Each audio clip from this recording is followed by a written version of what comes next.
Preparación para la venida de Cristo.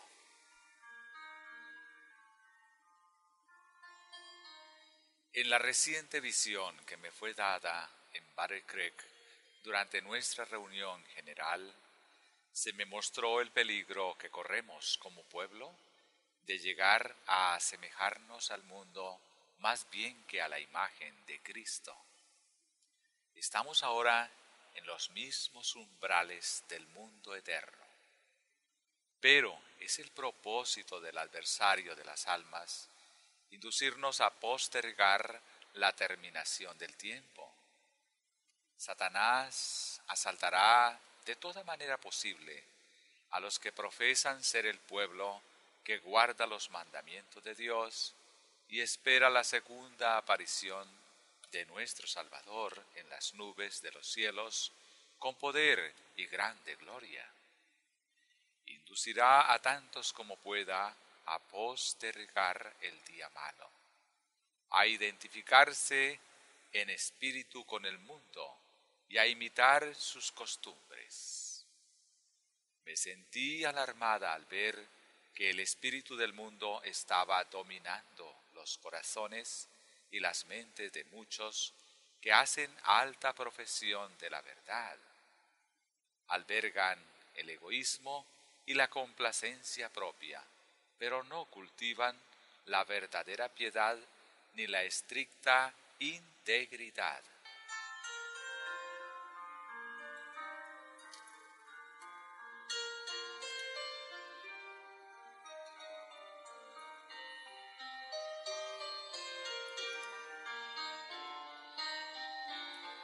El ángel de Dios me señaló a los que profesan la verdad y con voz solemne repitió estas palabras: Mirad por vosotros que vuestros corazones no sean cargados de glotonería y embriaguez y de los cuidados de esta vida, y venga de repente sobre vosotros aquel día, porque como un lazo vendrá sobre todos los que habitan sobre la faz de toda la tierra. Velad, pues, orando en todo tiempo, que seáis tenidos por dignos de evitar todas estas cosas que han de venir, y de estar en pie delante del Hijo del Hombre. Lucas 21, versículo 34 al 36.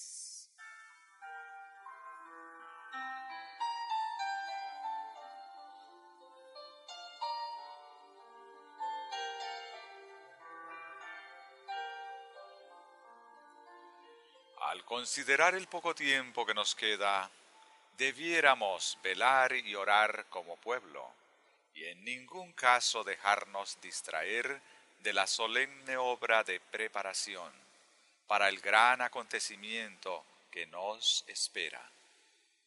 Porque el tiempo se alarga aparentemente. Muchos se han vuelto descuidados e indiferentes en sus palabras y acciones. No comprenden su peligro y no ven ni entienden la misericordia de nuestro Dios al prolongar el tiempo de gracia, a fin de que tengan oportunidad de adquirir un carácter digno de la vida futura e inmortal. Cada momento es del más alto valor. Se les concede tiempo, no para que lo dediquen a estudiar sus propias comodidades y a transformarse en moradores de la tierra, sino para que lo empleen en la obra de vencer todo defecto de su carácter y en ayudar a otros, por su ejemplo y esfuerzo personal, a ver la belleza de la santidad. Dios tiene en la tierra un pueblo que, con fe y santa esperanza, está siguiendo el rollo de la profecía que rápidamente se cumple y cuyos miembros están tratando de purificar sus almas, obedeciendo a la verdad, a fin de no ser hallados sin manto de boda cuando Cristo aparezca.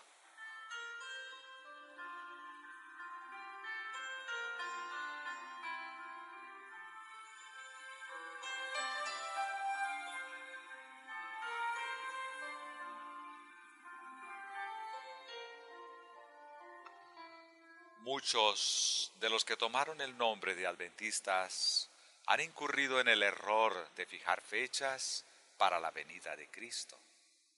Lo han hecho repetidas veces, pero el resultado ha sido cada vez el fracaso.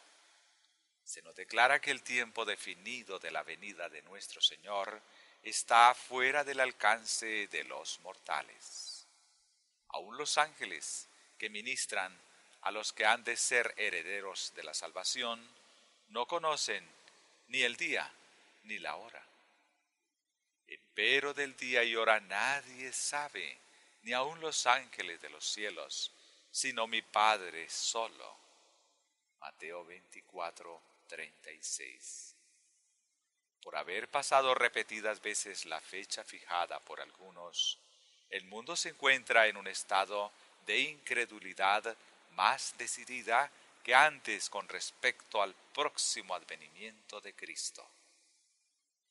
El mundo considera con disgusto el fracaso de los que fijaron fechas, y porque hubo hombres que se dejaron seducir de este modo, muchos se apartan de la verdad presentada por la palabra de Dios, según la cual el fin de todas las cosas está cercano.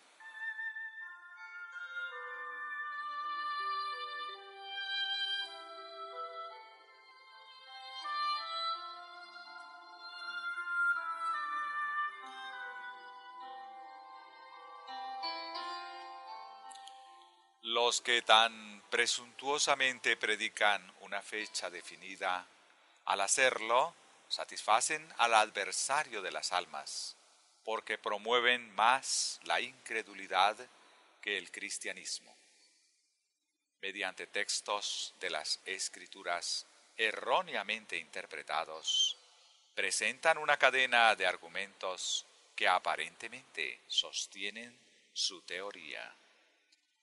Pero sus fracasos demuestran que son falsos profetas, que no interpretan correctamente el lenguaje de la inspiración.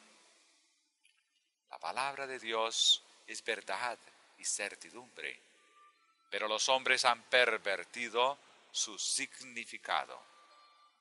Esos errores han desprestigiado la verdad de Dios para estos últimos días.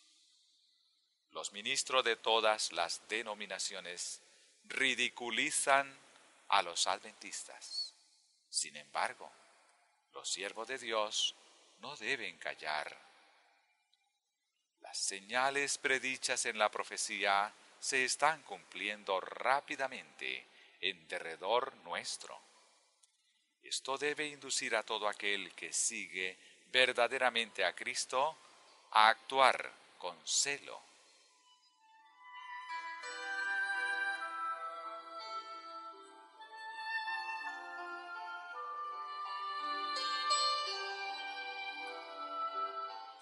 Los que creen que deben predicar una fecha definida a fin de causar impresión sobre la gente, no actúan de acuerdo con el debido punto de vista.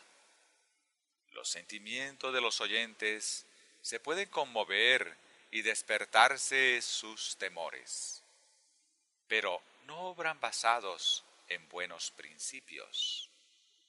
Se crea excitación.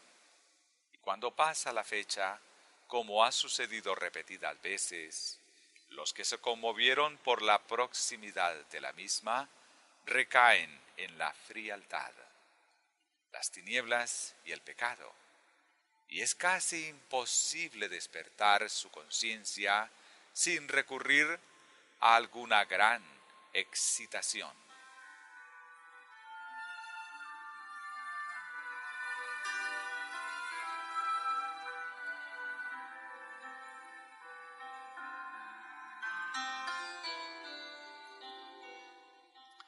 En el tiempo de Noé, los habitantes del mundo se burlaban de lo que llamaban los temores y presentimientos supersticiosos del predicador de la justicia. Se lo denunciaba como un visionario, fanático y alarmista. Mas como los días de Noé, así será la venida del Hijo del Hombre. Mateo 24, 37. Los hombres rechazarán en nuestra época el solemne mensaje de amonestación, como lo rechazaron en el tiempo de Noé. Se referirán a esos falsos maestros que predijeron el acontecimiento y citaron la fecha definida, y dirán que no tienen más fe en nuestra advertencia que en la de ellos.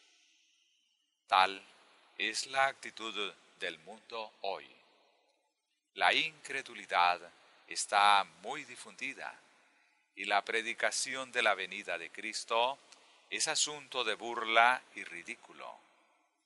Esto contribuye a que sea aún más esencial que los que creen en la verdad presente manifiesten su fe por sus obras. Deben ser santificados por la verdad que profesan creer, porque son en verdad sabor de vida para vida o de muerte para muerte.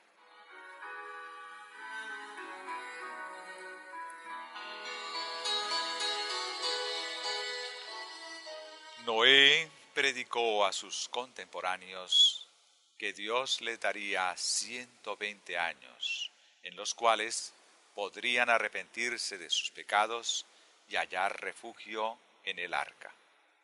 Pero ellos rechazaron la misericordiosa invitación.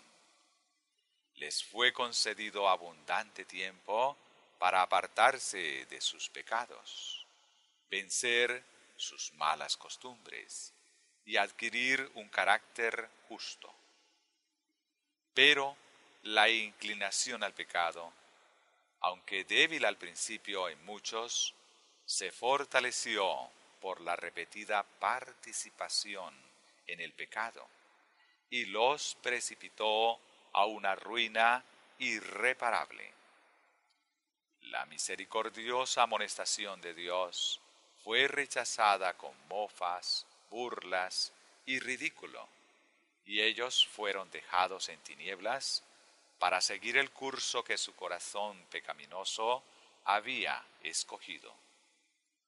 Pero su incredulidad no impidió que se cumpliese el acontecimiento predicho. Llegó, y grande fue la ira de Dios que se mostró en la ruina general.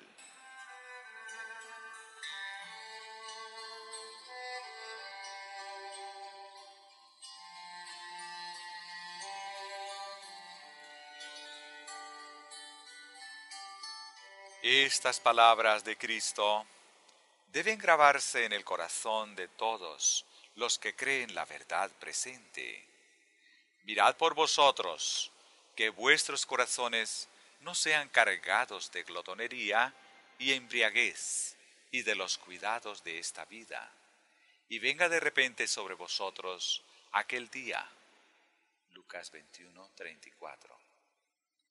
Cristo mismo nos presenta el peligro que nos acecha. Él conocía los riesgos que encontraríamos en estos postreros días y quería que nos preparásemos. Mas, como en los días de Noé, así será la venida del Hijo del Hombre.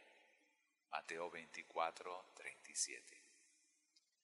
Comían y bebían, plantaban y edificaban, se casaban y se daban en matrimonio, y no conocieron hasta el día que Noé entró en el arca y el diluvio vino y los barrió a todos.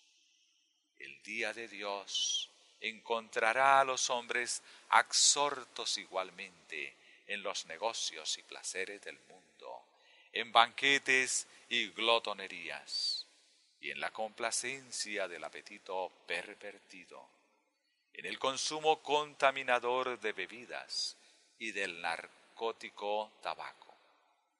Tal es ya la condición de nuestro mundo, y estas prácticas se encuentran hasta en los que profesan pertenecer al pueblo de Dios, algunos de los cuales siguen las costumbres del mundo y participan de sus pecados.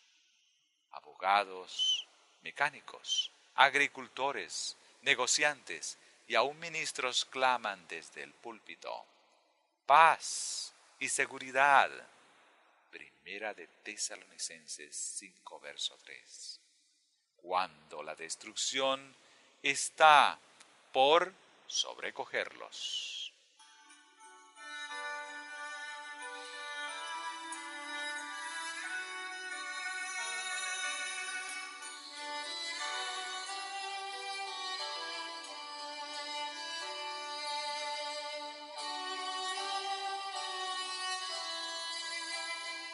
Creer en la próxima venida del Hijo del Hombre en las nubes de los cielos no inducirá a los verdaderos cristianos a ser descuidados y negligentes en los asuntos comunes de la vida. Los que aguardan la pronta aparición de Cristo no estarán ociosos. Al contrario, serán diligentes en sus asuntos. No trabajarán con negligencia y falta de honradez, sino con fidelidad, presteza y esmero. Los que se lisonjean de que el descuido y la negligencia en las cosas de esta vida son evidencia de su espiritualidad y de su separación del mundo, incurren en un gran error. Su veracidad, fidelidad e integridad se prueban mediante las cosas temporales. Si son fieles en lo poco, lo serán en lo mucho.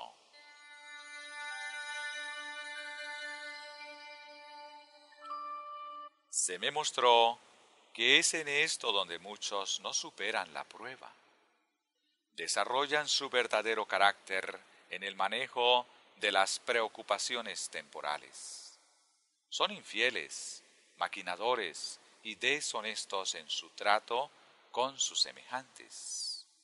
No consideran que su derecho a la vida futura e inmortal depende de cómo se conducen en los asuntos de la presente, y que la más estricta integridad es indispensable para la formación de un carácter justo. En todas nuestras filas se practica la falta de honradez, y esta es la causa de la tibieza que notamos en muchos de los que profesan creer la verdad. Estos no están relacionados con Cristo y están engañando sus propias almas. Me duele declarar que hay una alarmante falta de honradez aún entre los observadores del sábado.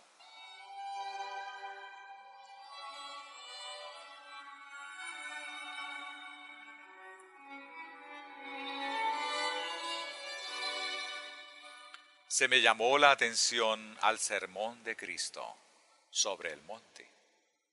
Allí tenemos la orden del gran Maestro: todas las cosas que quisierais que los hombres hiciesen con vosotros, así también haced vosotros con ellos, porque esta es la ley y los profetas. Esta orden de Cristo es de máxima importancia y debe ser estrictamente acatada. Es como manzanas de oro con figuras de plata. Proverbios 25:11. ¿Cuántos cumplen en su vida el principio que Cristo ordenó allí y obran con otros como quisieran que se obrase con ellos en circunstancias similares? Al lector le dejo la respuesta.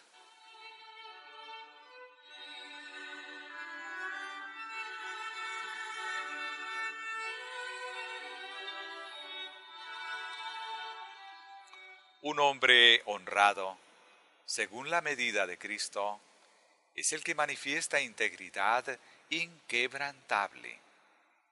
El peso fraudulento y las balanzas falseadas con que muchos tratan de incrementar sus ganancias en el mundo son abominación a la vista de Dios. Sin embargo, muchos de los que profesan guardar los mandamientos de Dios trabajan con pesos y balanzas falseados. Cuando un hombre está verdaderamente relacionado con Dios y guarda su ley, su vida lo revelará, porque todas sus acciones estarán en armonía con las enseñanzas de Cristo. No venderá su honra por ganancia. Sus principios se basan en el fundamento seguro y su conducta en asuntos mundanos es un trasunto de sus principios. La firme integridad resplandece como el oro entre la escoria y la basura del mundo. Se puede pasar por alto y ocultar a los ojos de los hombres el engaño, la mentira y la infidelidad, pero no a los ojos de Dios. Los ángeles del Señor, los cuales vigilan el desarrollo de nuestro carácter y pesan nuestro valor moral, registran en los libros del cielo estas transacciones menores que revelan el carácter. Si un obrero es infiel en las vocaciones diarias de la vida y descuida su trabajo, el mundo no lo juzgará incorrectamente si estima su norma religiosa de acuerdo con su norma comercial.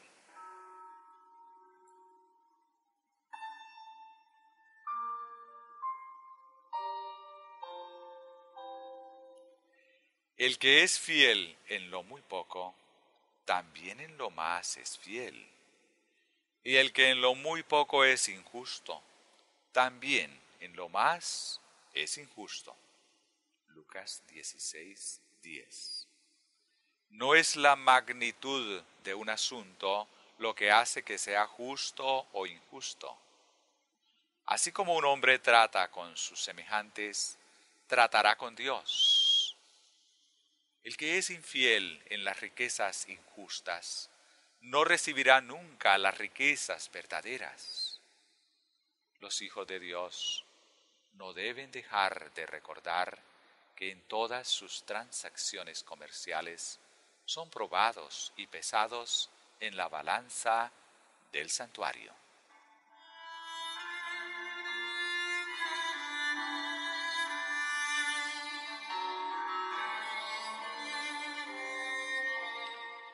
Cristo dijo: no puede el árbol que es bueno dar malos frutos, ni el árbol malo dar frutos buenos. Así que por sus frutos los conoceréis. Mateo 7, verso 18 y 20. Los hechos de la vida de un hombre son sus frutos. Si es infiel y le falta honradez en las cosas temporales, produce espinas y cardos. Será infiel en la vida religiosa y robará a Dios en los diezmos y las ofrendas.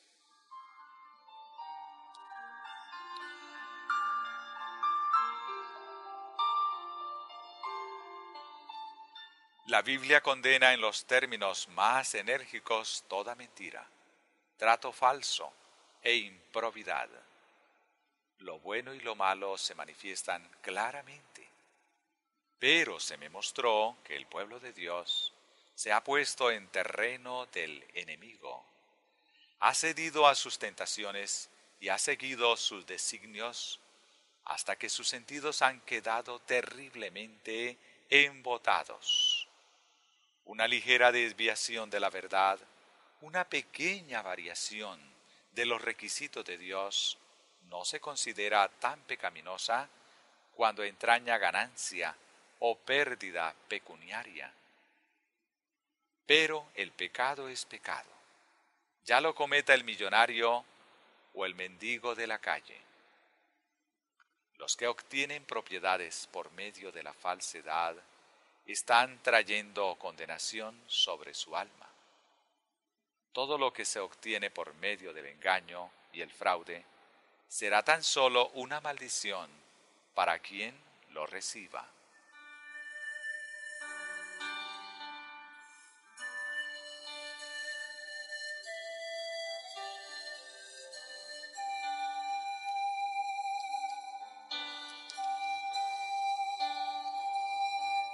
Adán y Eva sufrieron las terribles consecuencias resultantes de desobedecer la orden expresa de Dios.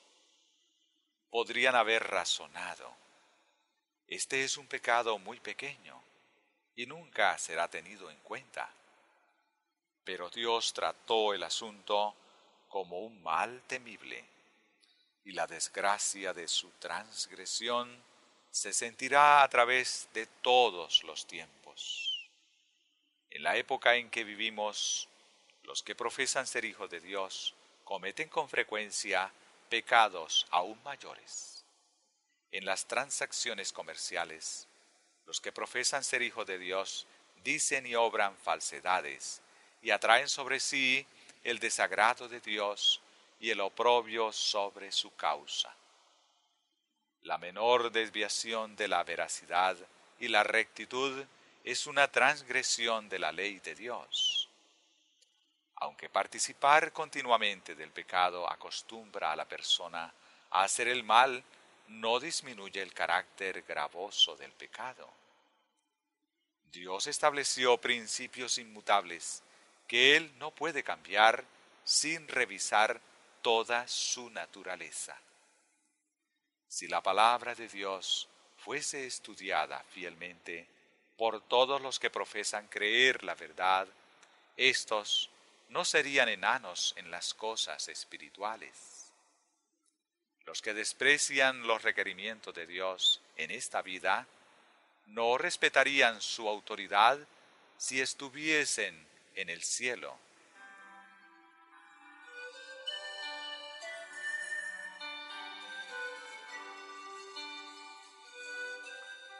Toda especie de inmoralidad queda claramente delineada en la palabra de Dios y se nos exponen sus resultados. Ceder a las pasiones inferiores se nos presenta en su carácter más repugnante. Nadie, por oscuro que sea su entendimiento, está obligado a errar, pero se me ha mostrado que muchos de los que profesan andar en todos los mandamientos de Dios albergan este pecado. Dios juzgará a cada hombre por su palabra.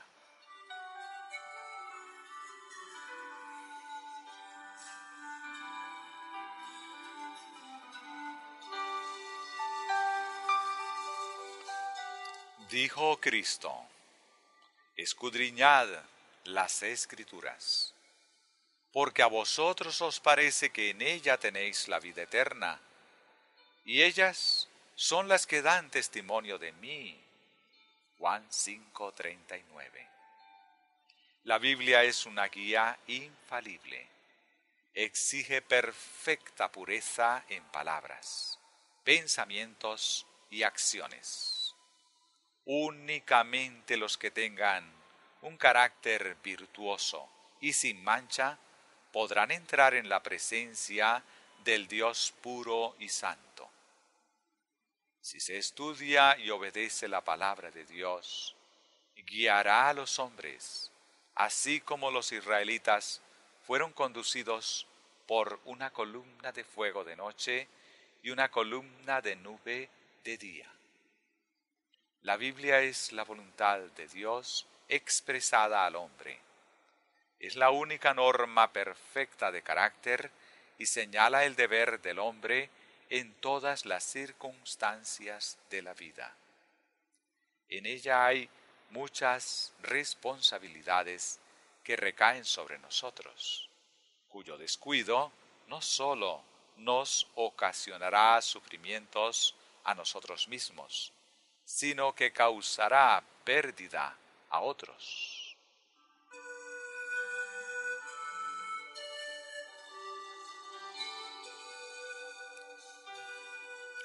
Hombres y mujeres que profesan reverenciar la Biblia y seguir sus enseñanzas, dejan de cumplir en muchos aspectos lo que ella exige. En la educación de los niños siguen su propia naturaleza perversa antes que la revelada voluntad de Dios. Este descuido del deber entraña la pérdida de millares de almas. La Biblia traza reglas para la correcta disciplina de los niños. Si los hombres siguiesen estos requerimientos de Dios, veríamos hoy en escena una clase de jóvenes muy diferente. Pero los padres que profesan creer la Biblia y seguirla, obran de una manera totalmente opuesta a sus enseñanzas. Oímos el clamor de tristeza y angustia de parte de padres y madres que lamentan la conducta de sus hijos sin darse cuenta de que ellos están trayendo esa tristeza y angustia sobre sí mismos y arruinando a sus hijos por su erróneo cariño. No se percatan de las responsabilidades que Dios les dio para que inculcasen en sus hijos hábitos correctos desde su infancia.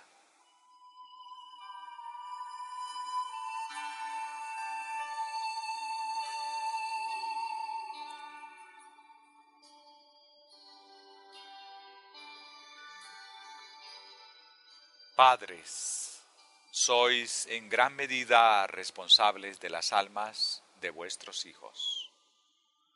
Muchos descuidan su deber durante los primeros años de la vida de estos, pensando que cuando lleguen a ser mayores tendrán entonces mucho cuidado para reprimir lo malo y educarlos en lo bueno.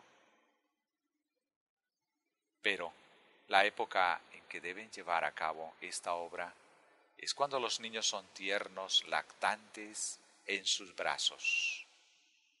No es correcto que los padres mimen y echen a perder a sus hijos, ni tampoco es correcto que los maltraten. Una conducta firme, decidida y recta producirá los mejores resultados.